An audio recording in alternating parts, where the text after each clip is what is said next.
Boa noite a todos. Meu nome é Elvis Rocha, sou acadêmico do curso Bacharelando em Administração Pública da UNEB.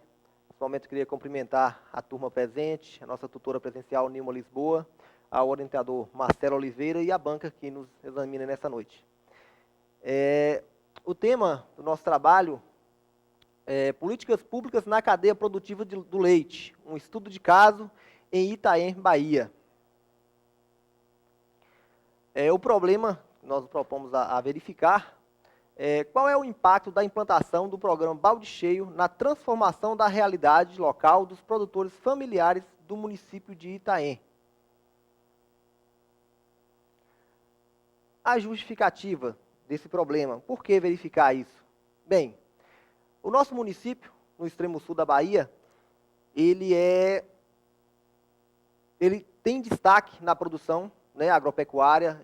Em 2014, ele estava sendo considerado o terceiro maior rebanho bovino do extremo sul. Então, para o tamanho do município, é um valor muito grande, um pouco mais de 120 mil cabeças. Então, é algo que comanda a economia municipal, é um dos pontos. Outra derivada do primeiro ponto aqui é a baixa produtividade de leite por animal dia. Apesar de termos um rebanho bovino muito grande, a produção de leite, que é o foco dos pequenos produtores, produtores familiares, é muito pequeno, o que impacta num retorno financeiro muito baixo também. Daí é um dos motivos de se verificar esse tema em cima dessa linha. E o outro está ligado à desigualdade na distribuição de renda.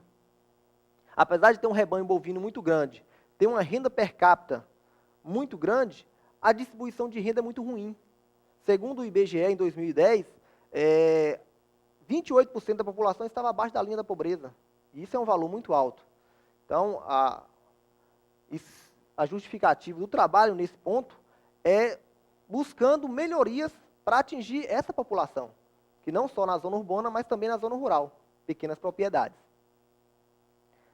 O objetivo geral é demonstrar as potencialidades de melhorias na realidade socioeconômica dos agricultores familiares através da aplicação de políticas públicas, vem combinando com a justificativa.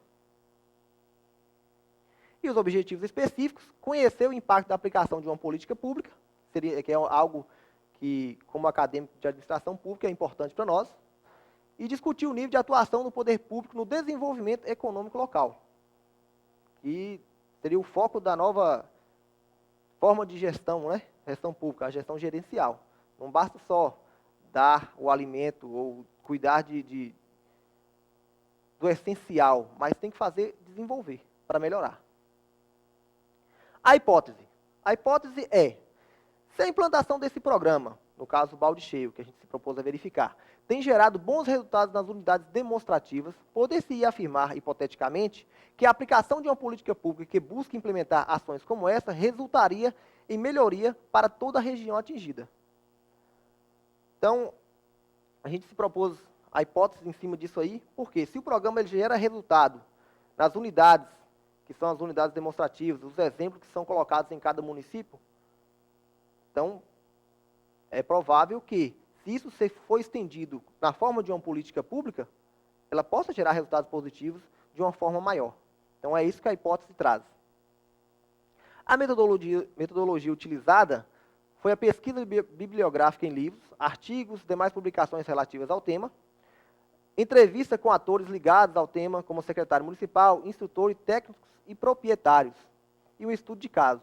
Nesse caso da metodologia aqui, boa parte dela foi feita nas propriedades, um bate-papo, conhecendo a realidade de cada família, dando a oportunidade delas se expressarem, conversando com os profissionais da área, como médicos veterinários, engenheiros agrônomos, os técnicos que atuam diretamente no programa, e dentro da administração municipal também, conversamos com a Secretaria Municipal e com os técnicos que trabalham aqui dentro da Secretaria. Então, tudo isso foi verificado, a gente conversou com todos, fez a entrevista de forma qualitativa e não quantitativa, porque busca mais verificar como está sendo implantado o programa e não em relação a números. Dando continuação, o nosso trabalho está no capítulo 1, foi dividido da seguinte forma. Revisão da literatura. O que nós trouxemos aqui? Na revisão da literatura, como estudante de administração pública e falando de políticas públicas, não poderia deixar de falar de como é feita a política pública, o que contém, né? A política pública são ações e decisões governamentais destinadas a resolver problemas da população ou implementar melhorias para a população. Então, um dos artigos verificados, que é do SEBRAE, ele traz isso, que são ações dos governantes voltadas para a solução de problemas, que busquem melhorar a vida dos cidadãos. Dando continuação, não poderia deixar de falar do setor agrícola brasileiro. Parece um pouco, talvez, estranho falar de agricultura dentro da administração pública, mas o nosso país, ele é um país agrícola, é considerado o celeiro do mundo. Então, foi necessário falar do setor agrícola brasileiro, como evoluiu, né, ao longo desde o período colonial até agora. O setor agrícola brasileiro é o que mantém a balança comercial do Brasil galgando valores positivos, né, até esse último ano. Então, a gente fez uma retrospectiva aqui do setor agrícola brasileiro, trouxe os principais acontecimentos ao longo da história para subsidiar esse nosso trabalho. Dando continuação, de forma mais específica, nós falamos do mercado do leite no Brasil. Por que o mercado do leite no Brasil? O Brasil é um país muito grande, mas, infelizmente, a sua produção de leite, ela passou por um longo período aí, pós-ditadura, até 1990, ela passou por um período muito complicado, porque o leite era tabelado. O produtor não conseguia melhorar seu valor recebido com o leite, porque ele não tinha como ele brigar por valores. O leite era tabelado. A partir daí, o mercado do leite, com as mudanças, né, que aconteceu, implantação do Plano Real, abertura comercial, o leite perdeu esse tabelamento e daí para frente o mercado se expandiu. Houve a melhoria, né, no poder aquisitivo do cidadão, a partir do Plano Real, e o leite começou a atingir patamares que nunca tinha atingido antes. Passou a ter derivados do leite, o queijo, iogurte e outras coisas que antes não tinha no Brasil, porque agora já tinha uma população para consumir. Então, a gente faz um apanhado do mercado do leite, porque se nós estamos buscando políticas públicas para desenvolver a cadeia produtiva do leite, é importante falar do mercado que vai consumir. Então, a gente fez uma retrospectiva, né, também da evolução do mercado do leite no Brasil, para subsidiar isso. E falamos, por último, da agricultura familiar. Talvez seria a mais importante. Por que a agricultura familiar?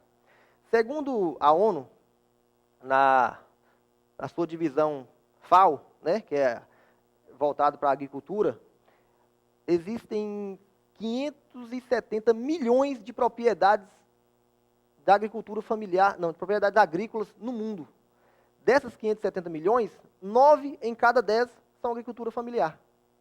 E a ONU ainda ressalta que é uma das alternativas para a erradicação da fome no mundo, a agricultura familiar. Então, a base nossa é trabalhar em cima desse público aqui, a agricultura familiar. E detalhes da agricultura familiar no nosso país. Hoje, no Brasil, tem mais de 4 milhões de unidades agrícolas familiares, contra pouco mais de 800 mil não familiares. Então, é um valor muito expressivo, né? Apesar, aqui para frente nós temos mais alguns dados, referente à agricultura familiar, é um gráfico do IBGE, no censo da agricultura familiar de 2006, mas dá para a gente ter uma noção. Do pessoal ocupado, total ocupado no campo, 74,4% está na agricultura familiar.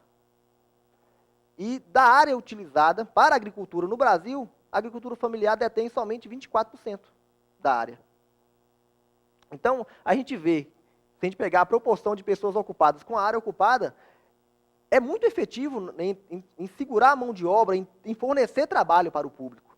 Então, são dados que a gente vê a importância da agricultura familiar. E se a gente filtrar um pouco mais em relação à nossa região, no Brasil, a maior parte dos agricultores familiares, eles estão no Nordeste, na nossa região. Então, o Nordeste ele detém a maior parte das unidades familiares do mundo e com a desvantagem de ser as menores propriedades e ter a maior quantidade de mão de obra. Do total de pessoas ocupadas na agricultura familiar, 80%, não, do total de pessoas ocupadas na agricultura no Nordeste, 80% estão na agricultura familiar. Então, ela absorve muito. Aqui um outro gráfico, aqui são os derivados, os produtos, os principais produtos da agricultura no Brasil, produzidos pela agricultura familiar. Esses porcentagens aqui são o que é a agricultura familiar. Nós temos o destaque do leite, que está aqui com 58%. Então, a gente vê que é uma produção significativa. O capítulo 2 fala do objeto de estudo, que é o projeto Balde Cheio. O projeto Balde Cheio ele foi criado para justamente ajudar o pequeno produtor, desenvolvido pela Embrapa. Ele transfere a tecnologia sem cobrá-la. É um conhecimento que tem que ser disseminado de forma gratuita, para ajudar justamente o produtor a melhorar. E depois, no capítulo 2, nós temos a coleta de dados, que foi a visita às propriedades que fazem parte do projeto Balde Cheio. Os resultados encontrados com isso foi o quê? Que o impacto observado, ainda que não quantificado, porque nós não trabalhamos de forma quantitativa, ele foi positivo. Todos os produtores participantes do projeto veem de forma positiva o resultado.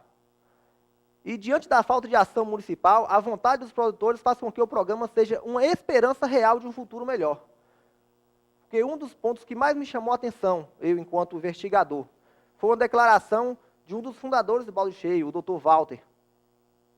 O Dr. Walter Ribeiro, de São Paulo, ele dá assistência no Brasil inteiro. Ele falou assim que a maior satisfação é olhar nos olhos de um produtor e ver a felicidade dele por estar sendo atendido. Às vezes, nem por ter uma renda melhor, mas sentir-se valorizado enquanto cidadão por uma ação governamental. Então, às vezes, nós precisamos parar de pensar no valor financeiro e valorizar o ser humano enquanto cidadão. Porque, às vezes, falta o pão na mesa, mas no momento em que ele é atendido, ele se sente valorizado e se sente motivado a produzir, a buscar melhorias. Com essa fala, eu encerro aqui a minha apresentação, agradecendo à banca, agradecendo aos colegas, à minha tutora presencial, Nilma, e ao doutor Marcelo, que nos orientou. Obrigado.